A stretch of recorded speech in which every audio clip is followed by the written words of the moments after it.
Walk it off. Stop being a baby, my wife yelled as I lay motionless on the ground. My wife's brother stood smirking while her sister accused me of ruining her birthday. But when the paramedic saw I couldn't move my legs, she immediately called for police backup. The MRI would reveal. You know that feeling when you walk into a room and immediately know you don't belong?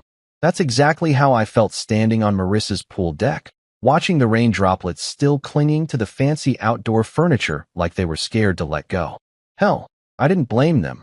I was scared to let go too, but not of some overpriced patio chair. I was scared of what this whole damn party represented.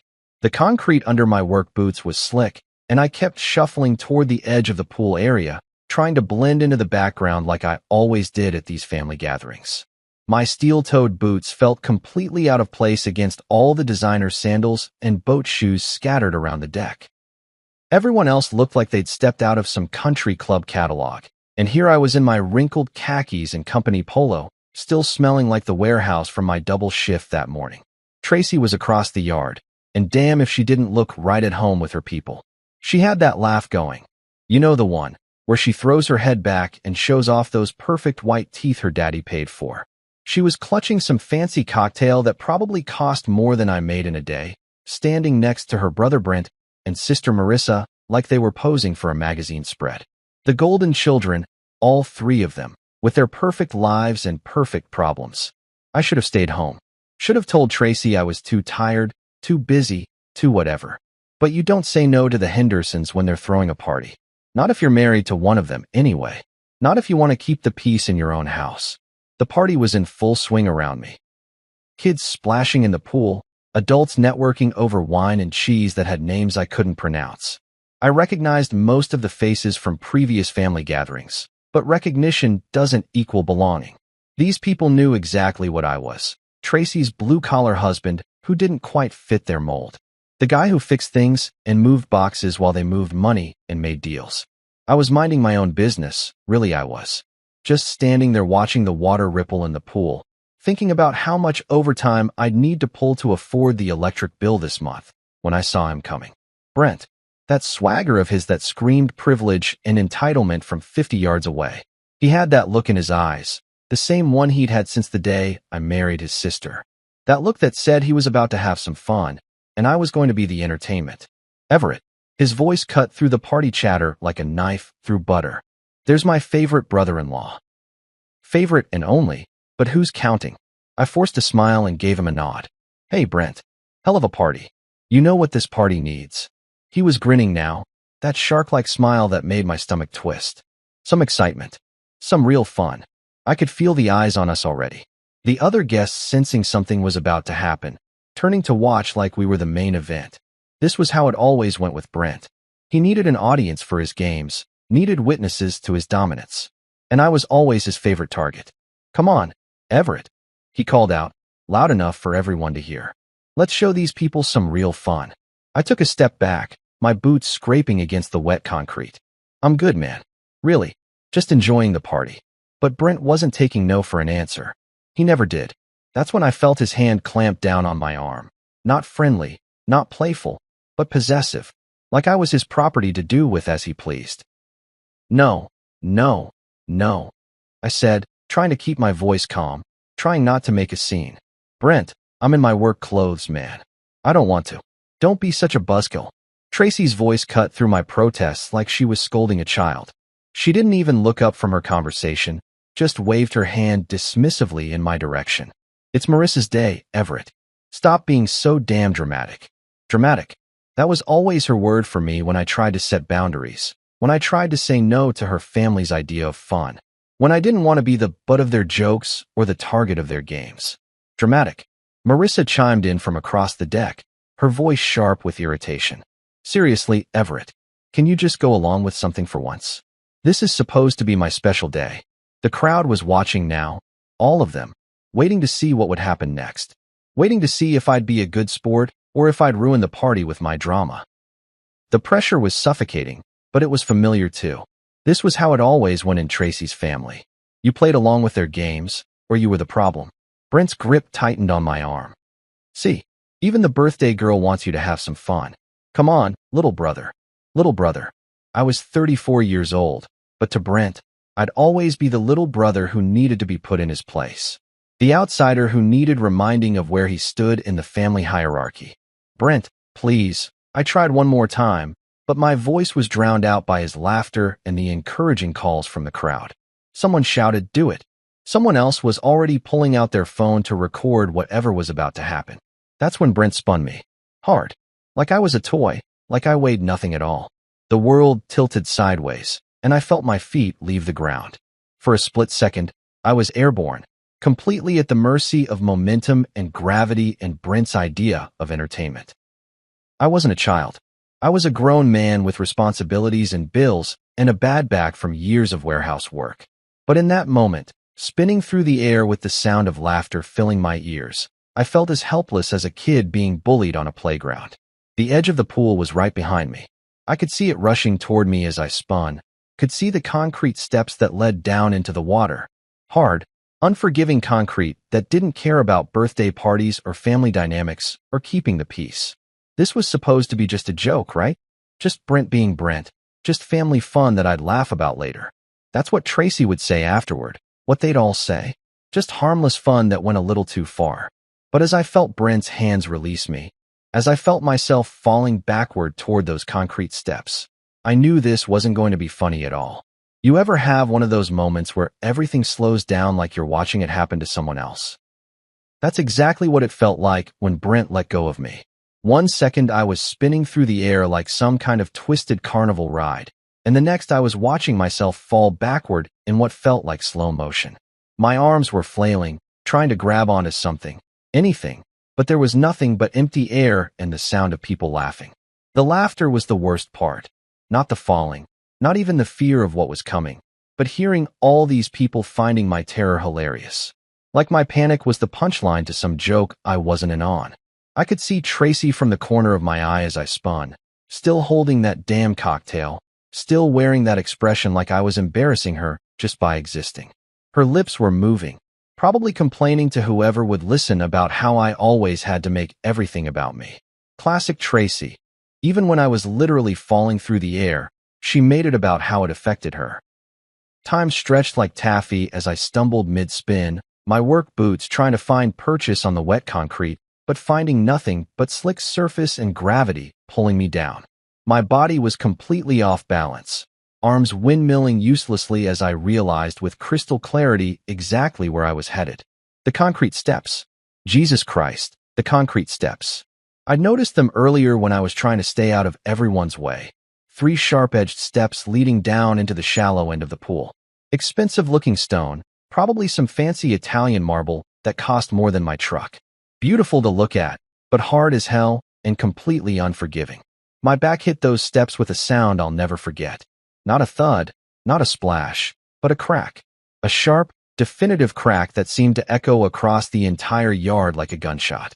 The kind of sound that makes everyone stop talking, even if just for a second. But they didn't stop talking. They didn't even stop laughing. The pain was immediate and absolute. Not like when you bang your shin on a coffee table or stub your toe. This was different. This was my entire world suddenly narrowing down to one single point of agony that radiated out from my lower back like lightning. I tried to suck in air, but my lungs felt like they'd forgotten how to work. I was lying there on those damn steps, half in the pool, half out, my work shirt soaked through and clinging to my skin. The water was warm against my back, but I couldn't feel anything below my waist. Nothing. Like someone had just erased the bottom half of my body.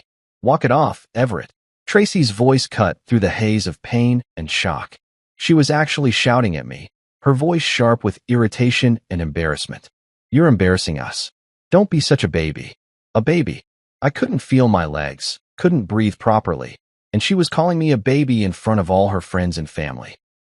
I tried to turn my head to look at her, try to make her understand that something was seriously wrong, but she wasn't even looking at me. She was looking at her guests, probably trying to gauge how much damage control she'd need to do. Marissa's voice joined in from somewhere near the patio. Of course, she said, her tone dripping with frustration. Of course he pulls this drama on my birthday. My one special day, and he has to make it all about him. My one special day? Like I'd planned this. Like I'd asked Brent to grab me and throw me into her fancy pool steps just to steal her thunder. The absurdity of it would have been funny if I could feel anything below my waist. I tried to speak, tried to tell them that something was really wrong, but my voice came out as barely a whisper. I can't move my legs. The words hung in the air for a moment, but nobody seemed to hear them over the sound of their own complaints and excuses. Brent was somewhere behind me, probably trying to figure out how to spin this into another joke. The other guests were starting to drift back to their conversations, the entertainment apparently over. But then everything changed. Samantha, one of Marissa's friends who I'd barely noticed before, suddenly appeared beside me. While everyone else was bitching and moaning about their ruined party, she was actually looking at me. Really looking, with the kind of focused attention that made me realize she wasn't just another country club princess. "Hey," she said, her voice calm but urgent as she knelt down next to me. "Hey, can you hear me?" I nodded, or tried to. Everything felt disconnected, like my head was floating separately from the rest of me. "I need you to try something for me, okay?" Her hands were moving over my legs, checking for something I couldn't understand. "Can you feel this?" She pressed down on my shin, then my thigh, then my ankle. "Nothing. Absolutely nothing." "Can you wiggle your toes for me?" I tried. God, I tried so hard. I stared down at my feet, willing them to move, concentrating every ounce of energy I had left on just making my toes twitch. But it was like sending signals to a phone that had been disconnected. The message wasn't getting through. Samantha's face went white. Not pale, not concerned white. The color drained out of her cheeks so fast, it was like watching someone pull the plug on a bathtub. "Nobody touch him," she said, her voice suddenly carrying the kind of authority that made everyone stop what they were doing. "Nobody move him at all." The laughter died. Finally, blessedly, the laughter died. "What's wrong with him?" Tracy's voice had changed now, less irritated and more worried. Like maybe she was starting to realize this wasn't just me being dramatic. "This could be spinal," Samantha said, already pulling out her phone. "This could be really, really bad." Spinal. The word hung in the air like a death sentence. I knew what that meant, even through the shock and pain. I'd seen enough movies, heard enough stories. Spinal meant wheelchairs. Spinal meant never walking again. The concrete steps were still digging into my back, but I couldn't feel them anymore. Couldn't feel the warm pool water lapping at my sides. Couldn't feel my legs at all. Just dead weight. Just nothing. The shift in the air was instant.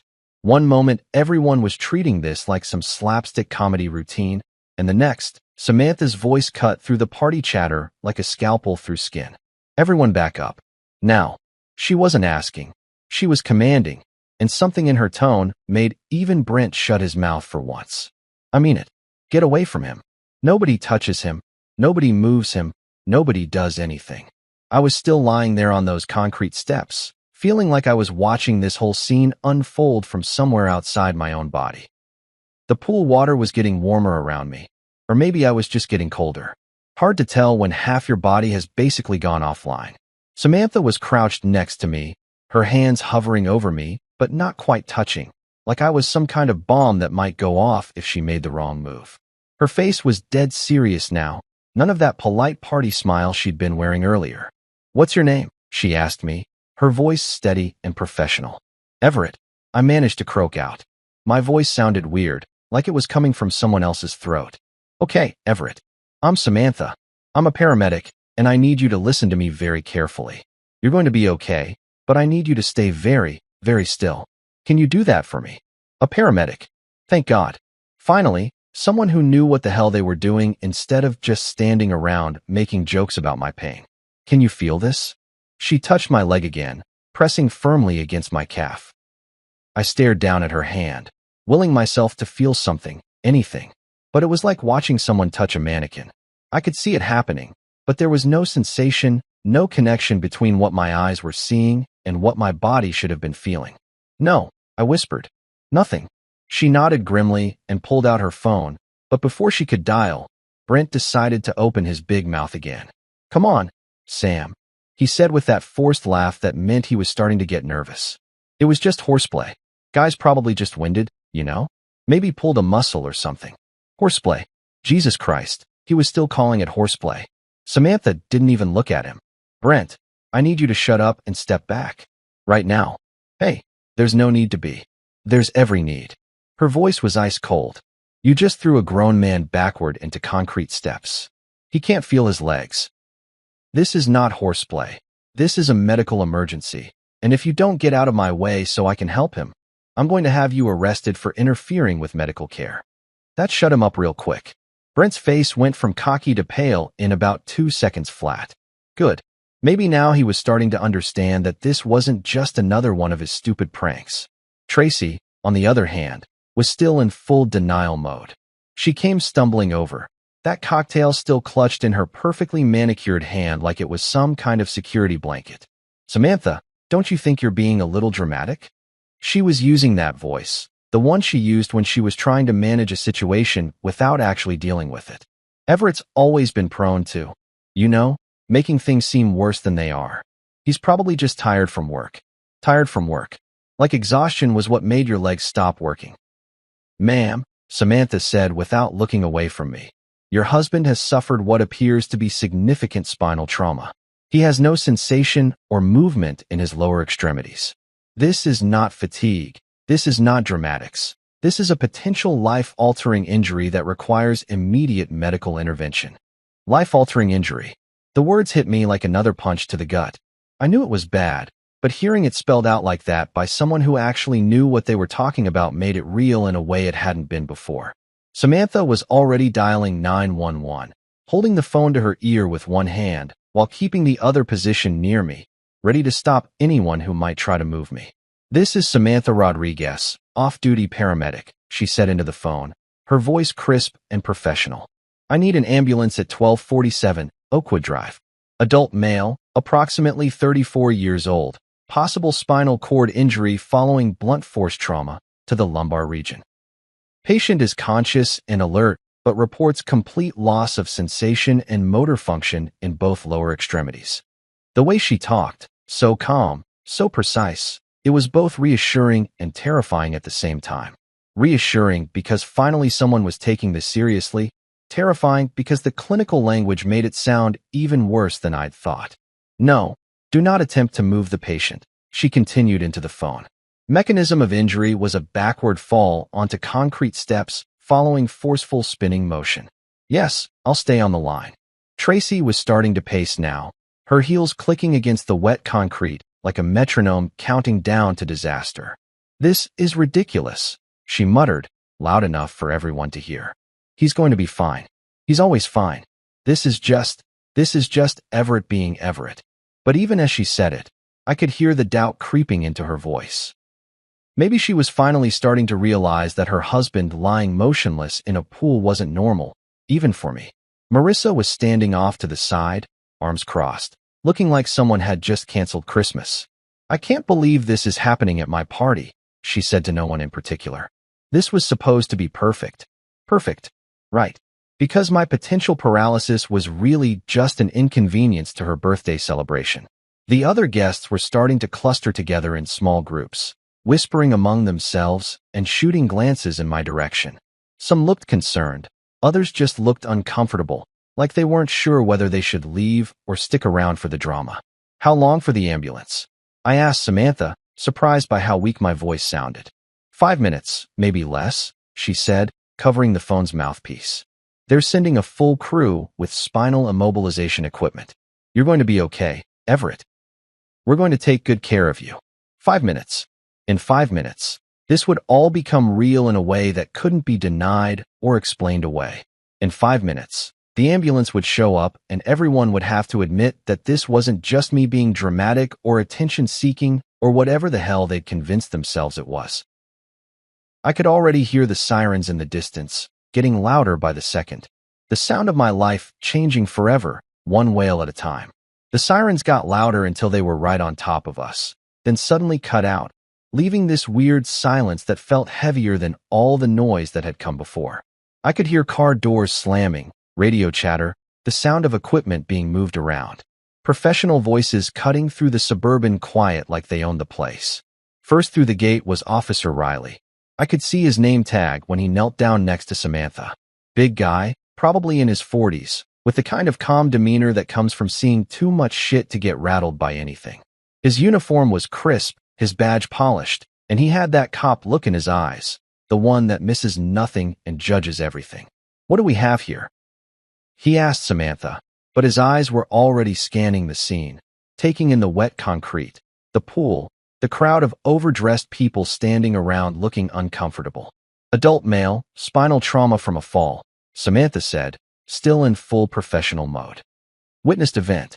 No sensation or movement below the waist. Riley nodded and pulled out a small notebook. And you are? Samantha Rodriguez, paramedic with Metro West. I'm off duty, but I was here when it happened. The ambulance crew came through the gate next, 2 women in matching Navy uniforms, moving with that practiced efficiency that emergency responders get after years of dealing with other people's worst days. The older one, a black woman with silver-streaked hair and kind eyes, knelt down beside me while her partner started unpacking equipment from a bright yellow bag. Hi there, I'm Cassidy, she said, her voice warm but professional. I'm going to be taking care of you today. What's your name, sir? Everett, I managed. My mouth felt dry as sand, and my voice sounded like it was coming from the bottom of a well. Okay, Everett, can you tell me what happened here? This was it. The moment of truth. I could feel everyone's eyes on me. Tracy, Brent, Marissa, all the party guests who'd been laughing just minutes ago. They were all waiting to see what story I'd tell, probably hoping I'd downplay it, make it sound like an accident, keep the peace like I always did. But lying there on those concrete steps, unable to feel half my body, something had shifted inside me.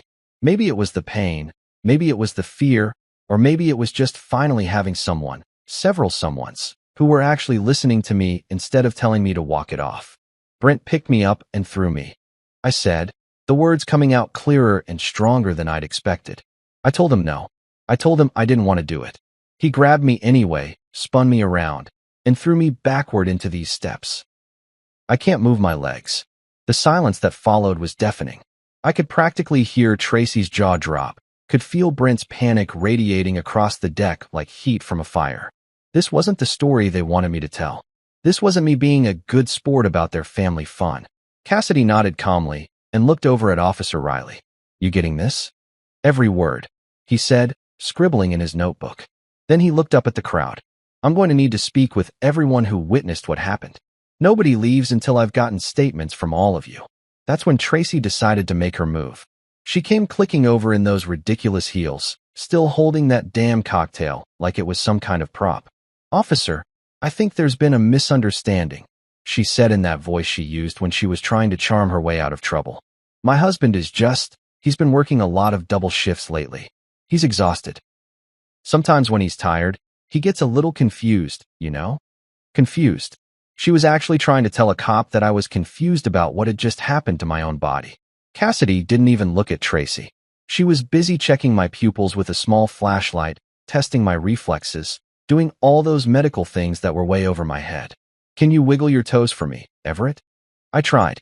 Jesus, I tried so hard. I stared down at my feet, willing them to move, concentrating every ounce of energy I had left. But it was like trying to operate a remote control with dead batteries. The signal just wasn't getting through. No, I said, and the word came out smaller than I'd intended. I can't feel them at all. Cassidy exchanged a look with her partner, one of those professional glances that said more than words ever could. Then she looked over at Officer Riley. We need to treat this as a potential assault with serious bodily injury, she said quietly, but not so quietly that I couldn't hear her. This is an accidental trauma. Based on the patient's account and the mechanism of injury, this appears to be intentional. Assault. The word hung in the air like a thunderclap. Suddenly, this wasn't just a family incident or a party gone wrong. This was a crime scene. Brent must have heard it too, because he started backing away from the group. Now wait just a damn minute, he said, his voice getting higher and more defensive. It was just fooling around. Guys being guys. He's being dramatic like he always is. Sir, I'm going to need you to stay right where you are, Officer Riley said without looking up from his notebook. His voice was calm, but there was steel underneath it. And I'm going to need you to stop talking until I'm ready to take your statement. This is bullshit, Brent muttered, but he stopped moving. Cassidy was attaching some kind of monitoring equipment to my chest while her partner prepared what looked like a long yellow board. Everett, we're going to get you immobilized and transported to the hospital. I'm not going to lie to you. This is serious. But you're in good hands now, okay? She was radioing in to dispatch, her voice professional and urgent. Unit 47 requesting police backup at current location. Suspected assault with bodily injury. Patient is a 34-year-old male with apparent spinal cord trauma following alleged physical assault. Everything stopped. The party guests, Tracy's complaining, even Marissa's birthday drama. It all just froze. Because those words made it official. This wasn't an accident. This wasn't horseplay. This wasn't me being dramatic. This was assault. And everyone at this fancy pool party was about to become a witness in a criminal case. Officer Riley looked up from his notebook and surveyed the crowd with those sharp cop eyes. Like I said, nobody leaves. This is now an active investigation. The blue lights from his patrol car were still flashing, casting everything in alternating shadows and harsh light, making the whole scene look surreal, like something from a TV crime show instead of a birthday party in suburbia. But it was real. Finally, terrifyingly, completely real. The ambulance ride was a blur of sirens, radio chatter, and Cassidy's steady voice talking me through every bump and turn. They had me strapped to that yellow backboard tighter than a Christmas present, my head immobilized between these foam blocks that made me feel like I was trapped in some kind of medical straitjacket. Every pothole we hit sent a jolt through my body that I could feel in my upper back, but nowhere else. A constant reminder that something was seriously, fundamentally wrong with me. East Haven General looked exactly like every hospital I'd ever seen in movies. All glass and concrete, and that sterile, antiseptic smell that hits you the moment the ambulance doors open. But this wasn't a movie. This was my life, and I was being wheeled through those automatic doors on a gurney, staring up at fluorescent lights that seemed to stretch on forever. The ER was surprisingly quiet for a Saturday evening. Cool, efficient, with that hushed urgency that hospitals do so well. Nurses in colorful scrubs moved around like they had choreographed every step, and everyone seemed to know exactly what they were doing except me. I was just cargo at this point, being transferred from one set of professionals to another like a package being delivered. They wheeled me into a room that smelled like disinfectant and fear. The walls were that hospital beige that's supposed to be calming, but just makes everything feel sterile and cold. There was a clock on the wall that ticked loud enough to count off the seconds of my terror, and a window that looked out onto the parking lot where normal people were living their normal lives. Dr. Neil Patterson introduced himself while the nurses were hooking me up to various machines that beeped and hummed like some kind of electronic orchestra. He was younger than I'd expected, maybe 45, with graying hair and the kind of calm bedside manner that probably took years to perfect. "Everett, I'm Dr. Patterson," he said, pulling up a chair so he could sit at eye level with me. "I understand you've had quite an ordeal today. The paramedics filled me in on what happened, but I'd like to hear it from you. Can you tell me about the fall?" So I told him. Again, the whole story, Brent grabbing me, spinning me, throwing me backward onto those concrete steps. The crack I heard when I hit. The way my legs just stopped working. Dr. Patterson listened without interrupting, occasionally making notes on his tablet, nodding in all the right places. "We're going to need to get some images," he said when I finished. "Starting with an MRI of your spine. I know that sounds scary, but we need to see exactly what we're dealing with before we can make any decisions about treatment." Scary didn't begin to cover it. I'd never had an MRI before, but I'd heard about them. The loud noises, the confined spaces, the way they could see inside your body and tell you things you didn't want to know. But what choice did I have? I couldn't feel my legs, couldn't move anything below my waist. I needed answers, even if those answers were going to destroy my life. The MRI machine looked like something from a science fiction movie, this huge white tunnel that hummed with barely contained energy. They slid me in there like I was being fed to some kind of technological monster, and for the next 45 minutes, I listened to sounds that belonged in a construction site, not a hospital. Banging, whirring, clicking, like someone was building a house around my head. I tried not to think about what they might find. Tried not to imagine the worst-case scenarios that kept playing in my head like a broken record. Wheelchair, paralysis, never walking again, never being able to work, to support myself, to be anything other than a burden. When they finally pulled me out of that machine, Dr. Patterson was waiting with another doctor, a woman this time, older, with silver hair, and the kind of serious expression that makes your stomach drop before anyone says a word. "Everett, this is Dr. Celeste Warren," Dr. Patterson said. "She's our spine specialist, and she's been reviewing your images." Dr. Warren pulled up a chair on the other side of my bed and opened a tablet that showed what looked like cross-sections of my back. Black and white images that meant nothing to me, but apparently told her everything she needed to know. "Everett," she said, her voice gentle but direct, "you have a fresh fracture in your lumbar spine, specifically at the L2 vertebra. That's what's causing your current symptoms." A fracture. I'd broken my back. The words hit me like another fall, another crack against concrete. But Dr. Warren wasn't finished. However, that's not all we found. She swiped to different images on her tablet, pointing to areas that looked damaged even to my untrained eye. "We discovered 3 older fractures in your spine as well. L4, T9, and T11. These are old injuries, Everett. Some of them appear to be months old, possibly even years." The room started spinning. Not metaphorically, literally spinning, like I was back on that pool deck being thrown around by Brent. But this was worse than being thrown. This was my entire past being rewritten in black and white medical images. "Old injuries," I managed to whisper. "Yes," Dr. Patterson said, leaning forward. "All of these fractures show signs of repeated blunt force trauma. They're in different stages of attempted healing, which suggests they occurred at different times over an extended period." Repeated blunt force trauma. The clinical language made it sound so sterile, so objective. But I knew what it meant. All those times Brent had played with me. All those falls downstairs that Tracy said were just me being clumsy. All those times I'd hit walls or furniture during his games and been told I was being dramatic when I complained about the pain. My spine had been keeping score this whole time.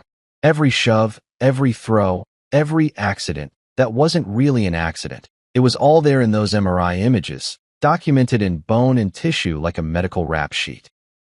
"The trampoline," I said suddenly, the memory hitting me like a physical blow. "Last summer, Brent said we should wrestle on the trampoline. I fell off, hit the frame. Tracy said I was fine.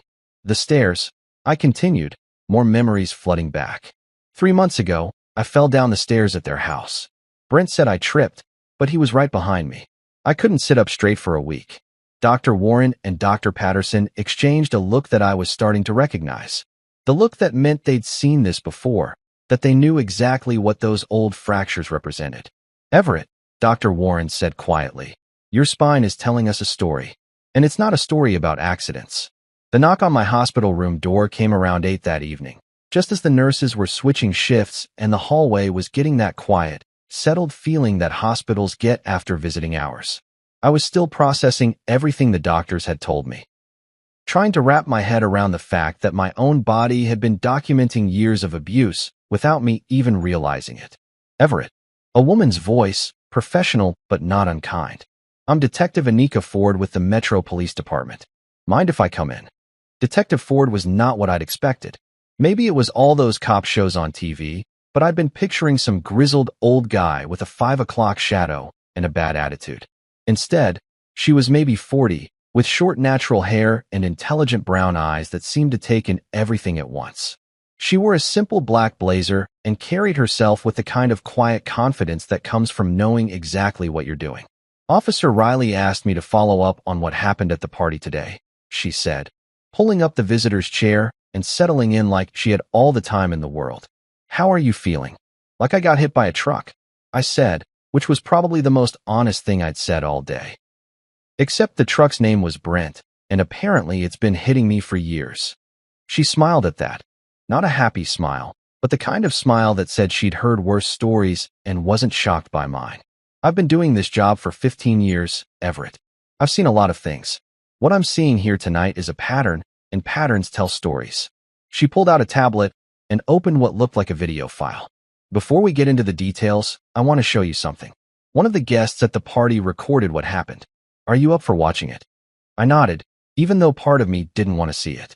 Didn't want to watch my own humiliation and pain played back in high definition.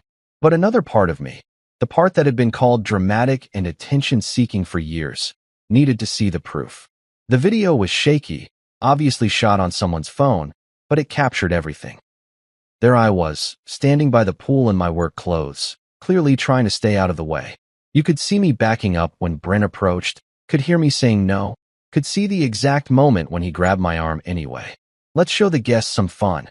Brent's voice was crystal clear on the recording, loud and boisterous like he was performing for an audience. Then came the spin. Watching it from the outside was somehow worse than living it. I could see how helpless I looked, how completely at Brent's mercy. The way he threw me wasn't playful, it was violent, deliberate, like he was trying to hurt me and didn't care who saw it. The crack when I hit those concrete steps was audible even through the phone's tiny speaker, sharp and final, like a gunshot. And then came the worst part, the laughter. So much laughter, while I lay there unable to move. "Stop being such a baby." Tracy's voice cut through the recording, dripping with contempt and embarrassment. You could see her in the background, rolling her eyes, more concerned about what the other guests thought than about her husband lying motionless in the pool. Detective Ford paused the video. "What do you see when you watch this, Everett?" "I see assault," I said, surprised by how steady my voice sounded. "I see my brother-in-law attacking me while my wife stood by and let it happen. That's exactly what I see too." She made some notes on her tablet. "Officer Riley told me you mentioned this wasn't the first time something like this had happened. The doctors showed me your MRI results. 3 old fractures, all consistent with the kind of trauma we just watched." So I told her everything. The trampoline incident where Brent had wrestled me off the edge and I'd hit the metal frame hard enough to crack a rib. Though we hadn't known it was cracked at the time, because Tracy convinced me I was being dramatic about the pain. The stairs at Thanksgiving where Brent had accidentally bumped into me from behind and sent me tumbling down a full flight of concrete steps. The pool party 2 summers ago where he'd held me underwater as a joke until I nearly passed out. Every time, there was an excuse. Every time, it was just Brent being Brent, just family fun that went a little too far. Every time, I was the one being too sensitive, too dramatic, too unable to take a joke. "What about your wife?" Detective Ford asked. "What was her reaction to these incidents?" That was the hardest part to talk about, because while Brent was the one physically hurting me, Tracy was the one who made sure I never fought back, never complained, never stood up for myself. She was the one who convinced me that this was normal, that this was just how her family showed affection. She always took his side, I said. Always. If I complained about getting hurt, she'd tell me I was embarrassing her. If I tried to avoid his games, she'd say I was being antisocial. She made me feel like I was the problem for not wanting to be thrown around by her brother. Detective Ford nodded like she'd heard this story before. That's called enabling, Everett. And in some jurisdictions, it can be considered a form of abuse itself. Your wife had a duty to protect you, and instead she participated in a pattern of harm that went on for years. A pattern of harm. That phrase hit me like another revelation. Because that's exactly what it was. Not a series of accidents or pranks gone wrong, but a deliberate, sustained campaign of violence that had been normalized and excused until I didn't even recognize it as abuse. The good news, Detective Ford continued, is that we have everything we need to make this case. The video evidence is clear and unambiguous. The medical evidence shows a documented pattern of injuries. We have witness statements from the party guests, including the paramedic who treated you. She paused and looked at me directly. Based on the evidence, we're filing charges against Brent for assault with bodily harm. Given the severity of your injuries and the pattern we've uncovered, we're also looking at charges of aggravated assault and potentially domestic violence by proxy.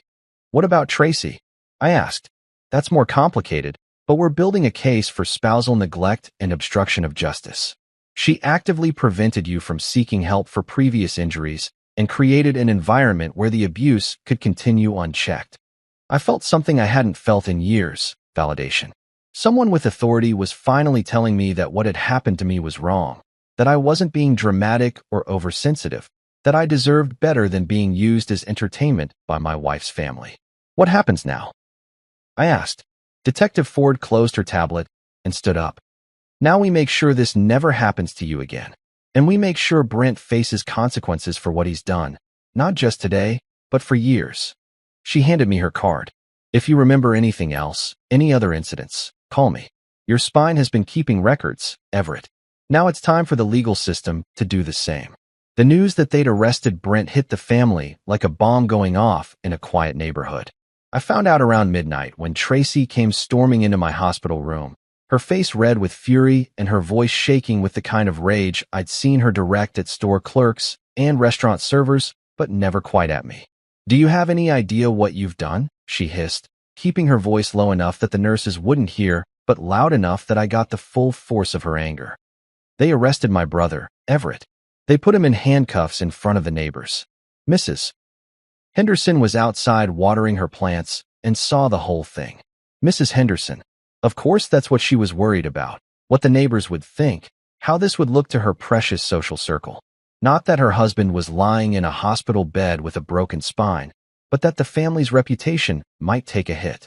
"Tracy," I started, but she cut me off with a wave of her hand. "Don't. Just don't. This is exactly the kind of dramatic bullshit I should have expected from you. You couldn't just let it go, could you? Couldn't just accept that it was an accident and move on like a normal person would. An accident. Even now, even with me lying here paralyzed from the waist down, she was still calling it an accident. Like the MRI images showing years of fractures were somehow my imagination. Like the video evidence was some kind of elaborate hoax I'd staged for attention. "The doctors found 3 other fractures in my spine," I said, trying to keep my voice calm and reasonable. "Old ones, Tracy. From all those other times your brother played with me. This isn't about one incident. This is about years of abuse that you helped cover up."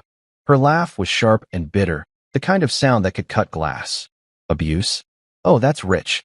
You're calling normal family roughhousing abuse now? Jesus Christ, Everett, no wonder you can't handle a real job or make real friends. You're too busy playing the victim to actually live your life." There it was. The same pattern that had kept me trapped for years, turning my pain into my failure, making my injuries into character flaws, making me the problem for getting hurt instead of addressing the person who was doing the hurting. But something was different now. Maybe it was the painkillers. Maybe it was finally having medical professionals and law enforcement take me seriously, or maybe it was just that I'd hit rock bottom and had nowhere left to fall. Whatever it was, I found myself speaking up in a way I never had before. "He threw me into concrete steps, Tracy. On purpose. And you stood there and watched it happen. You told me to walk it off when I couldn't feel my legs. What kind of wife does that? The kind of wife who's married to a man who makes everything about himself," she shot back. "Do you know what this is going to do to my family? To my career? I work in public relations, Everett. How do you think it's going to look when people find out my husband is pressing charges against my brother for playing around at a family party? Her career, her family, her reputation." Not once in this entire conversation had she asked how I was feeling, whether I was in pain, what the doctors had said about my prognosis. It was all about her and how my injury was inconveniencing her life. That's when Officer Riley appeared in the doorway, his expression grim. "Mrs. Henderson, I need to speak with you." Tracy turned toward him with that fake smile she used on authority figures, the one that said she was a reasonable person who could surely work out any misunderstanding. "Officer, I think there's been some confusion about what happened today. My husband tends to exaggerate." "Ma'am, you're under investigation for spousal neglect and obstruction of justice," Riley said, cutting through her charm offensive like a knife through butter. "Detective Ford has been reviewing the case, and your behavior both today and over the past several years suggests a pattern of enabling abuse and preventing your husband from seeking appropriate medical care." The color drained from Tracy's face so fast I thought she might faint. That's ridiculous. I would never." "You told a man with a spinal injury to walk it off," Riley continued. "You dismissed his pain as attention-seeking behavior. You actively discouraged him from reporting previous injuries. That's not spousal support, ma'am. That's criminal negligence." Tracy looked at me like this was somehow my fault, like I'd orchestrated this whole thing just to make her life difficult. "Everett, tell him. Tell him I'm not. Tell him this is all a misunderstanding." But I couldn't, because it wasn't a misunderstanding. It was exactly what it looked like. A woman who'd spent years enabling her brother's violence against her husband because it was easier than confronting the truth about her family. The explosion came around 2 in the morning. Not literally, though it felt like it, but emotionally, when my phone started buzzing with text messages from Tracy's extended family. Marissa was furious that her birthday party had been ruined by my drama. Their parents were threatening to sue me for defamation. Cousins and aunts and uncles I barely knew were weighing in with their opinions about what a troublemaker I was, how I'd always been jealous of Brent, how I was tearing the family apart with my lies. The messages kept coming, each one more vicious than the last. They painted me as a manipulative, attention-seeking liar who'd fabricated years of abuse just to destroy an innocent man's life. They said I was weak, pathetic, undeserving of the Henderson family name. They said Tracy deserved better than a husband who would betray her family like this. I was drowning in their anger, suffocating under the weight of their collective denial, when I heard a knock at my door.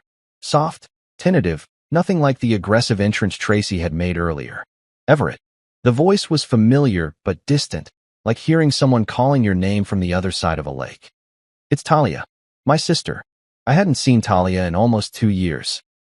Not since Tracy had convinced me that she was jealous of our marriage and trying to cause problems between us. Looking back now, I realized that Tracy had been systematically isolating me from anyone who might have questioned what was happening to me. Talia stepped into the room cautiously, like she wasn't sure she'd be welcome. She looked older than I remembered, her brown hair streaked with gray, worry lines around her eyes that hadn't been there before. But when she saw me lying there in that hospital bed, her face crumpled with a pain that looked almost physical.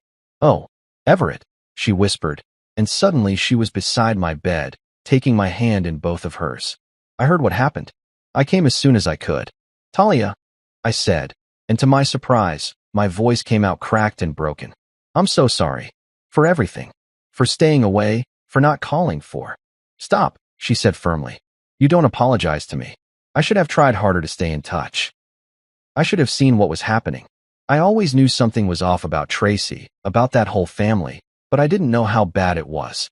She pulled her chair closer to my bed and leaned forward, her eyes intense and focused. "I want you to know something, Everett. I never stopped loving you. I never stopped worrying about you. And I never believed for 1 second that you deserved the way they treated you. For the first time in years, maybe for the first time since I'd married Tracy, someone from my family was telling me that I mattered, that I was worth protecting, that I deserved better than what I'd been getting. And for the first time since this whole nightmare started, I cried." The surgery came 3 days later. Dr. Warren explained it like she was talking about fixing a car engine, rods and screws and fusion procedures that would stabilize my spine and hopefully give me the best shot at walking again. Best shot being the operative phrase, because nobody could promise me anything except pain and a long road to recovery. I woke up from the anesthesia feeling like I'd been hit by that same truck all over again, except this time it had backed up and run me over a few more times for good measure. The incision in my back felt like someone had taken a blowtorch to my spine, and the drugs they gave me for the pain made everything fuzzy and distant, like I was watching my life happen to someone else. But the worst part wasn't the physical pain, it was the fear. Every day, I'd stare down at my legs under those hospital blankets and will them to move, to twitch, to give me some sign that the surgery had worked. Some days I swore I could feel something, a tingling or a twinge, but the doctors warned me that phantom sensations were common and didn't necessarily mean anything. That's when Dr. Amelia Rojas entered my life like a drill sergeant in scrubs. She was maybe 5'0" but carried herself like she could bench press a pickup truck, with graying hair pulled back in a no-nonsense ponytail and the kind of direct stare that made you sit up straighter even when you were lying flat on your back. "Everett," she said on our first day, "I'm your physical therapist, and I'm going to tell you something right now that might piss you off. This is going to be the hardest thing you've ever done in your life. There are going to be days when you want to quit, when you want to give up and accept that this is as good as it gets. But I'm not going to let you." She was right about it being hard. Jesus Christ, was she right? The first week, all we did was try to get me sitting up without passing out. My balance was shot, my core strength was non-existent, and every movement felt like my spine was being twisted with a wrench. I threw up twice the first day, just from the effort of staying upright. "Your body remembers pain, Dr. Rojas would say during the sessions that left me sweating and shaking. Now we need to teach it to remember strength. Meanwhile, Dr. Priya Jain was working on my head while Dr. Rojas worked on my body. She was younger than I'd expected for a trauma counselor, maybe 35, with kind eyes behind wire-rimmed glasses and a voice that made you feel like you could tell her anything.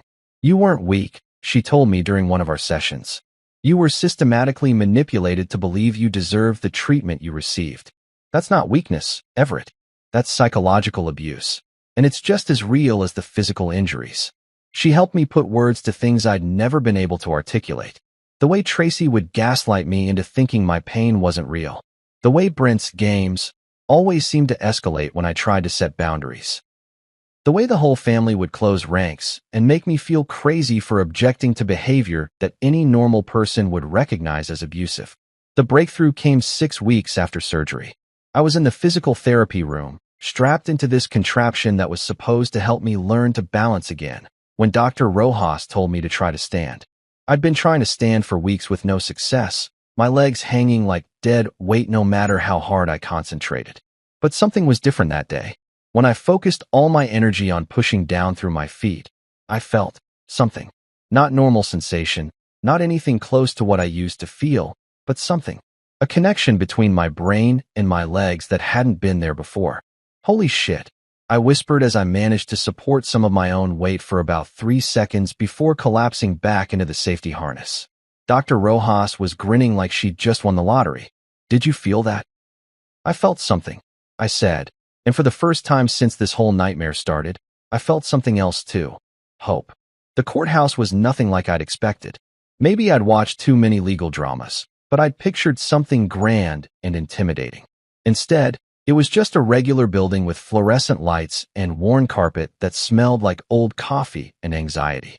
But walking into that courtroom, with my cane and my unsteady gait, felt like walking into the most important moment of my life. Brent's lawyer was exactly what you'd expect from someone defending a rich kid's assault case. Expensive suit, slicked back hair, and the kind of condescending smile that said he thought this whole thing was beneath him. During opening statements, he painted Brent as a fun-loving family man whose harmless prank had been blown out of proportion by an oversensitive brother-in-law with a history of dramatic behavior. "Ladies and gentlemen of the jury," he said, gesturing toward Brent like he was showcasing a prize pupil. This was nothing more than typical family horseplay that unfortunately resulted in an accident. My client never intended to cause harm, and the prosecution's attempt to criminalize normal sibling behavior is frankly ridiculous. Normal sibling behavior. Even in a courtroom, they were still trying to make this my fault for not being able to take a joke. But then the evidence started rolling in, and their story fell apart like a house of cards in a hurricane. The prosecutor, a sharp woman named Sandra Martinez, methodically laid out the case piece by piece. First came the video footage from the party, played on a big screen where everyone could see exactly how violent Brent's prank had been. The courtroom was dead silent as they watched me being spun and thrown like a rag doll. You could hear Brent's laughter on the recording, could see the deliberate force he used, could watch the exact moment my body slammed into those concrete steps. There was nothing playful about it. Then came Dr. Warren with the MRI images. She put up those black and white pictures of my spine on a screen and walked the jury through each fracture like she was reading a medical textbook. 3 previous fractures, all consistent with blunt force trauma. L4, T9, T11. These injuries occurred over a period of several years and show a clear pattern of repeated abuse. When it was my turn to testify, I was terrified my voice would shake or I'd stumble over my words. But as I sat in that witness chair, looking out at the jury, something clicked. These people deserve to hear the truth, not the sanitized family version, not the victim-blaming bullshit I'd been fed for years, but the actual truth about what had happened to me. I told them about the trampoline incident, the stairs, the pool games that weren't really games. I explained how every injury had been dismissed. Every complaint had been turned back on me as evidence of my weakness or dramatic nature. Brent didn't just hurt me that day at the pool, I said, my voice steady and clear. He'd been hurting me for years, and my wife's family had been teaching me that it was my fault for not being tough enough to take it. Dr. Jane's testimony was devastating. She explained trauma bonding, gaslighting, and the psychological manipulation that keeps abuse victims trapped in cycles of violence. She made it clear that my reluctance to fight back or report previous incidents wasn't weakness. It was a predictable response to sustained psychological abuse. The jury deliberated for less than 3 hours. When they read the verdict, guilty on all counts, Brent's face went white. His lawyer immediately started talking about appeals, but the judge wasn't having it. "Mr. Henderson," Judge Patricia Monroe said, looking directly at Brent, "you have shown a pattern of violence toward your brother-in-law spanning several years. Your actions were deliberate, calculated, and resulted in serious bodily harm. This court sentences you to 5 years in state prison." Tracy got 18 months probation and court-ordered counseling for enabling abuse. As they led Brent away in handcuffs, Judge Monroe's closing words echoed through the courtroom. "You mocked his pain, dismissed his suffering, and treated him as less than human. But he survived your cruelty, and now justice has been served." 18 months later, I'm standing in my own kitchen making coffee in my own apartment, and I still can't quite believe this is my life now.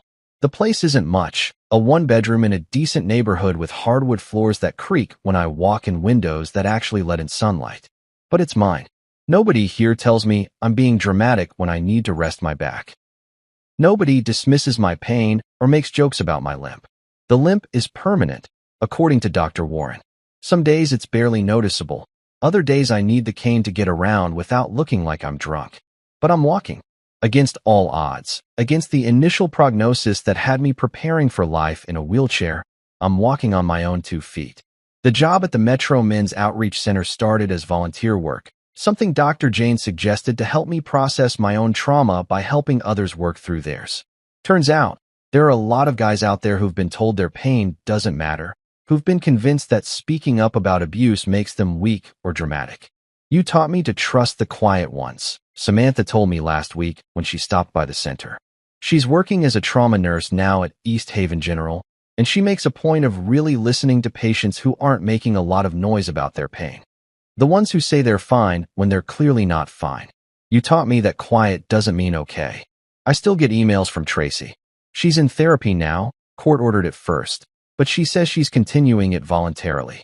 Her messages have evolved from angry blame to something that might eventually resemble an apology, though we're not there yet. Her latest email accused me of wrecking everything by pressing charges, but there was less venom in it than before. Maybe that's progress. I don't respond to her messages anymore. Dr. Jane calls it protective boundaries, and I call it sanity. I didn't wreck anything. I just finally told the truth about what was already broken. The MRI scans are framed on my wall now. I know that sounds weird, but hear me out. Those black and white images of my fractured spine aren't just medical records. They're proof. Proof that I wasn't making it up, wasn't being dramatic, wasn't weak for not fighting back. Every crack in those vertebrae is documentation of survival. Sometimes people ask me if I'm angry about the years I lost, the pain I endured, the family that threw me away rather than acknowledge what they'd done to me. The honest answer is that some days I am angry, but mostly I'm just grateful. Grateful that Samantha knew what she was looking at when I couldn't move my legs.